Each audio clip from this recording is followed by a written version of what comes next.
Қайырлы күн, құрметті достар. Бүгін мен сіздермен Махаббат Боранбайқызы 25 жылдық тәжірибесі бар дәрігермін. Қазір күз кезінде вирустық және тұмау аурулар көбейген маусым. Сондықтан мен бүгін сіздермен императорлық коктейльдің рецептімен бөлісейін деп отырмын.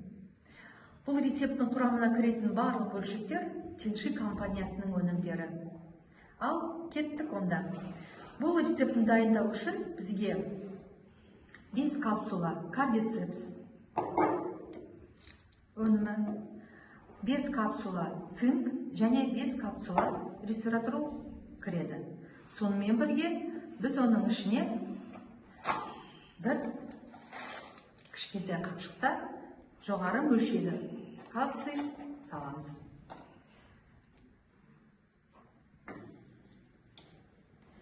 5 капсула ресвератрол, 5 капсула кардицепс, 5 капсула цинк,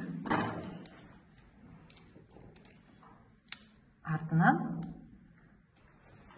көп мөлшерді кальций порошогын саламыз.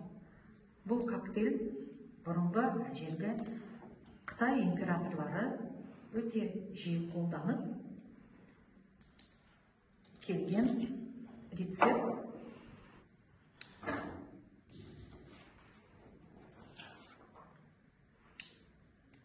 Ал енді артынан кальцийді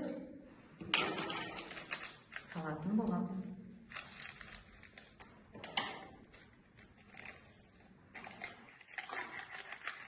Барлығын салып алдық стаканға. Енді осы коктейльді 150 мл жылы сумен жақсылап араластырып ерітеміз.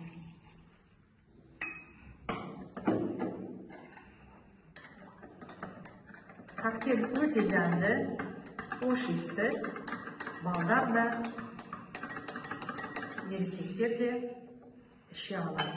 Кішкентай балдар болса, кальций балдар үшін қосуға болады. Үлкен кісілерге кальций, көп мөлшерде кальций, қан диабеті бар кісілерге витаминдері бар кальций қосуға болады.